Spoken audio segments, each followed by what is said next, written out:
Kamron bilan Kumush juda ham chiroyli juftlik. Men sizlarni Shabadada degan qo'shiqlardan tanidim. Endi Kumush oldindan tanidim. Sizni ham yangi tong dasturida ko'rib, bir-ikki qo'shiqlaringizni eshitgandim. Haqiqatan ham ovozingiz chiroyli, o'ziga yarasha bir ohangi bor va juda ham bir o'zi juftliklarda ovozni bir-biriga to'g'ri kelishi muhimda.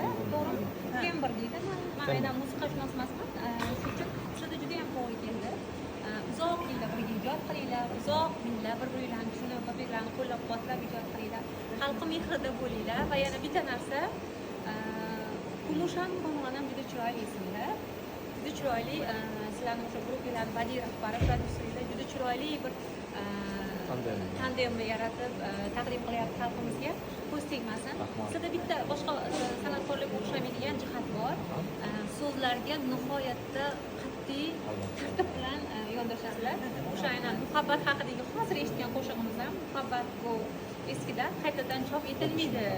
Eski bo'lsa ham har bitta qalb yangilaydi degan ma'nodagi qo'shiqlarning o'zidayoq katta bir hikmat bor, ma'no bor. Aslida har bitta qo'shiq maqsadi bo'lishi kerak. Sizlarni maqsadli xonandalar sifatida bildik, tanidik, bardavom bo'lsin ijodinglar. Kumush bilan Komronni qo'llab-quvvatlaymiz. Rahmat. Sevdo Niyozova. Ha, o'sha Sevdo Niyozova. Ha, o'sha. Kettu xabacho.